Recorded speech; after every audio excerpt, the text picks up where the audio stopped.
la IgM, ¿no? A ver si recuerdan inmunología.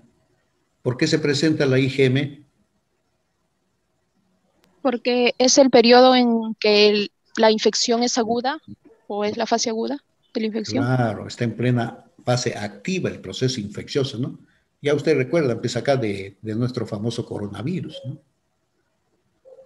¿Cuántas personas se han sacado la prueba? Prueba hisopado, IgG positivo, IgM negativo. ¿Eso qué significa? ¿Qué significa IgG positivo, IgM negativo? Que ya ha tenido anteriormente. Claro, esa persona ya no es, como dice, infecciosa, ¿no? Pero ¿qué pasa si es IgG positivo, IgM positivo? Activo. Está activa el proceso infeccioso. ¿Y qué pasa si el IgG es negativo y el IgM es positivo? Recién está comenzando la infección. ¿Seguro? Falso positivo. Claro, falso positivo, esa prueba no es válida. No, es como el IgG va a salir negativo, el IgM va a salir positivo. Ah, disculpe, profesor, había Claro, escuchado.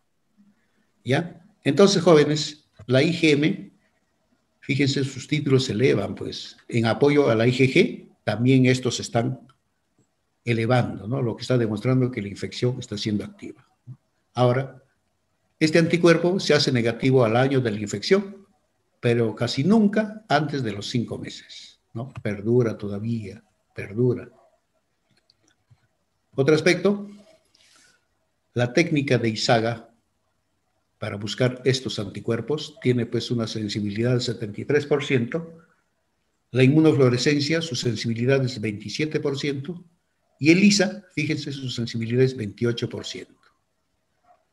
Su sensibilidad es baja, pero su especificidad es alta en cualquiera de estos tres. Recordemos que entendemos por sensibilidad.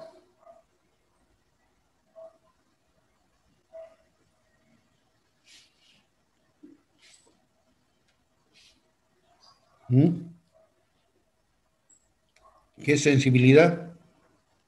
Madre mía, ya se olvidaron ya.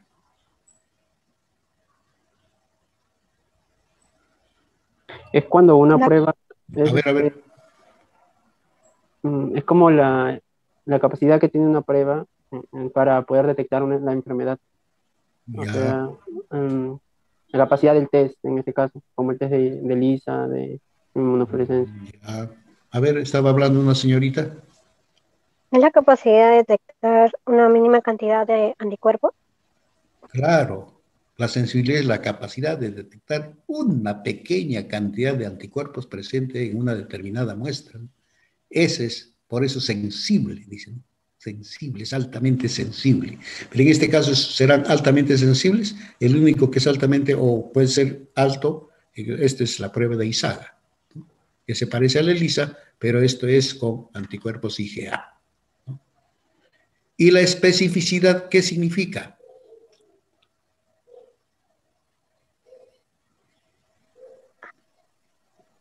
Cuando Detecta específicamente a una enfermedad o a un agente infeccioso. No a la enfermedad, detecta al agente infeccioso, no al patógeno. Ese es. Fíjense, solamente va a haber 4% de posible error de identificar a Toxoplasma gondii como causantes, ¿no? Pero son altamente específicos. Eso es lo que ocurre, jóvenes. Ahora, los valores negativos de esta prueba durante las primeras 24 horas descarta infección aguda. En 24 semanas.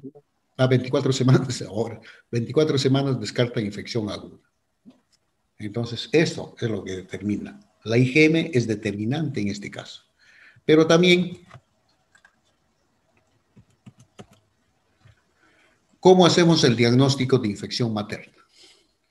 Fíjense, este es un flujograma, un protocolo de diagnóstico. Infección materna con toxoplasma. Va a haber cero conversión, como en todo proceso infeccioso. En el VIH también hay cero conversión. ¿Qué significa? que la IgG, que inicialmente era negativa, se volvió en IgG positiva, ¿no? Cuando hay infección durante el embarazo. Ahora, si la infección es reciente, la infección pregestacional con IgM persistente, entonces va a haber positividad de las dos pruebas para anticuerpos, IgG positiva e IgM positiva. Pero aquí, posteriormente, la IgG siempre persiste positiva, pero la IgM ya se hizo negativa. Entonces, no hay riesgo para la gestación, excepto, como siempre, en la inmunosupresión o en una inmunodepresión, ¿no? Hay riesgo de eso. Cuando esto ocurre, la IgG positiva, IgM positiva, entonces hay que repetir. Y hay que repetir con esto de aquí, con la avidez de inmunoglobulina G toxoplasma. ¿Qué significa esto de la prueba de avidez? Cuando es baja, menos del 20%, probable infección reciente. Cuando es intermedia, de 20 a 30%, probable infección mayor a 12 semanas. Cuando es alta, mayor al 30%, confirma infección mayor a 20 semanas. Y cuando es muy alta, superior al 45%, la infección ha sucedido pues hace 40 semanas todavía, ¿no? Eso es lo que ocurre con esta prueba de avidez de la IgG. Ahora, para determinar infección congénita, la IgM, en primer lugar, no pasa la barrera placentaria. Es imposible. La IgM positiva en un recién nacido es diagnóstico de infección intrauterina. Puede ser falso positivo si ha habido transfusión materna fetal durante el parto o transfusión temprana después del nacimiento, ¿no? Falso positivo por el mismo hecho de que anticuerpos que son transfundidos, IgM, va a determinar pues, la presencia de este en la sangre materna. La IgM de origen materno debe desaparecer a los 10 días. Si hay persistencia, entonces hay infección. Hay infección en el feto, o sea, en el recién nacido o en el feto, cualquiera de ellos. Solamente del 50 al 75% de los recién nacidos con toxoplasmosis se les detecta la IgM al nacer. Fíjense, entonces, qué condiciones nosotros tenemos para demostrar pues, una infección congénita y todos los criterios que debemos pasarlo en ese sentido. Continuamos. ¿Qué pasa? La IgA es más sensible que la IgM para el diagnóstico, ya les había mencionado, de ISAGA, en un 90%. Los recién nacidos con toxoplasmosis y IgM negativo al diagnóstico serológico se ha establecido por la presencia de anticuerpos IgA y la persistencia de IgG hasta el año de vida postnatal. Acompañando de esto, IgM negativo, IgA positivo y la persistencia de IgG, entonces nos determina pues que hay infección en este caso. Ahora, si los títulos de un recién nacido son positivos, la madre con IgE positiva se recomienda repetirle los títulos al recién nacido a los 10 días. Ya aquí habíamos mencionado anteriormente, si la infección de esos anticuerpos persiste por 10 días, hay un proceso pues, de infección congénita, ¿no? Y pasado esto, los 10 días de IgA, entonces confirma la infección.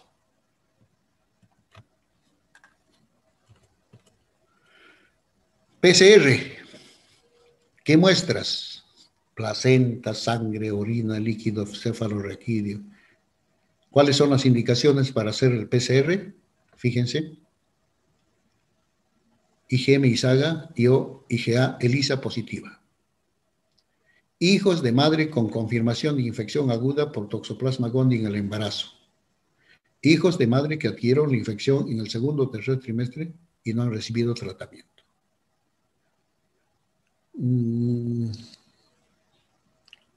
Bien, entonces jóvenes, fíjense, todas estas indicaciones se dan pues con esta prueba del PCR, ¿no? Que es una prueba también altamente sensible y también específica, ¿no? Acá. Muy bien, Y como les decía, el aislamiento de Toxoplasma gondii. Acá se inyecta el líquido amniótico en la cavidad peritoneal de ratones o se siembra en cultivos celulares, no cualquiera de estos dos. Y como consecuencia de un tiempo, vamos a ver pues la presencia de estos taquizoides. Bien, o hacer el diagnóstico histológico. ¿Qué significa eso? Hacer cortes de biopsias y colorearlos y observar, ¿no? Pero esta es la función de quién es esto. ¿Será nuestra función esto? ¿El diagnóstico histológico? ¿O competencia de quién es eso?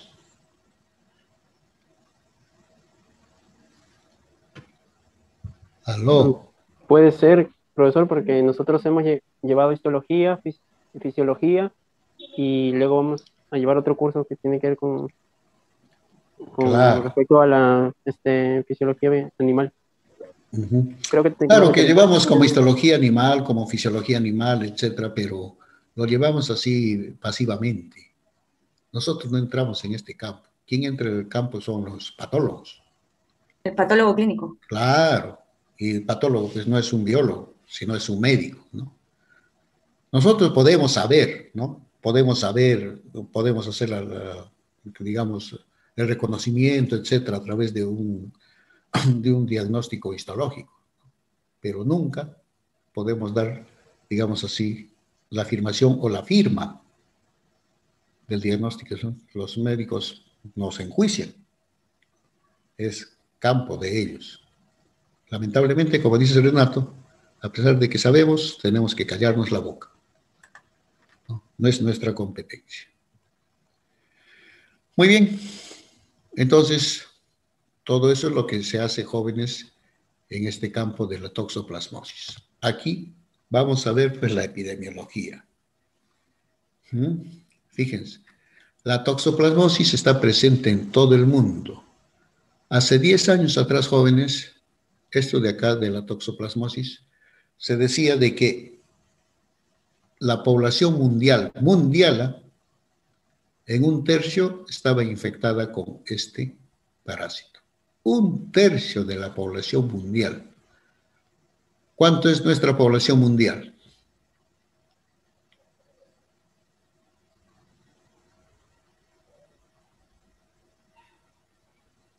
¿Alguien?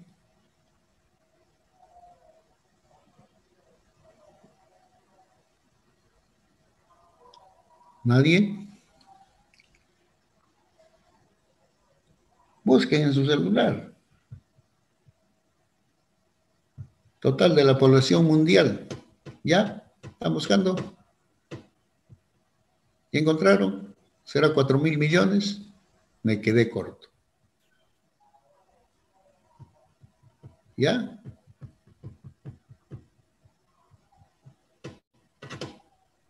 $7.837 millones. Por eso digo, con 4.000 millones me quedé corto, ¿no? Casi el doble prácticamente. Y fíjense, son más de 7.000 millones. ¿Y cuánto será un tercio?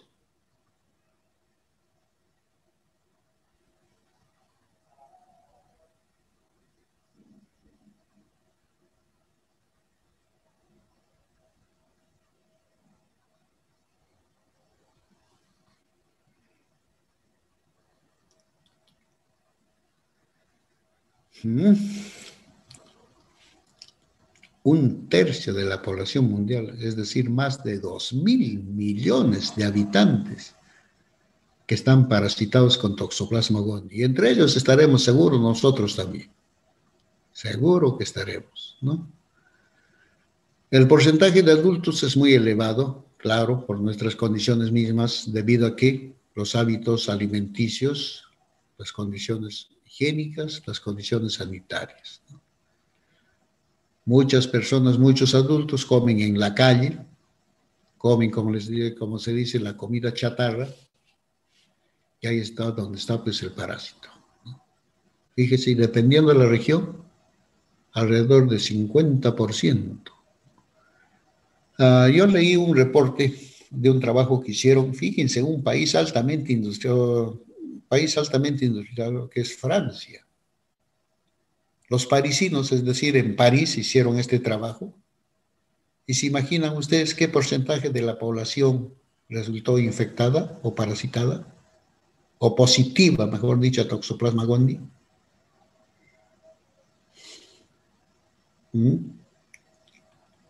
Porque estos parisinos generalmente pues comen la carne así semicocida. Los bifes, los filetes lo comen así, su asado nomás. En cambio nosotros nuestro bistec lo comemos como suela ya, frito como suela. Más del 90% positivo a Toxoplasma gondii. París, jóvenes, París. Pues les digo, dependiendo de la dieta, ¿no? Muchas personas que comen pues alimentos semicocidos o deficientemente cocidos. En Estados Unidos, fíjense, 23% de la población.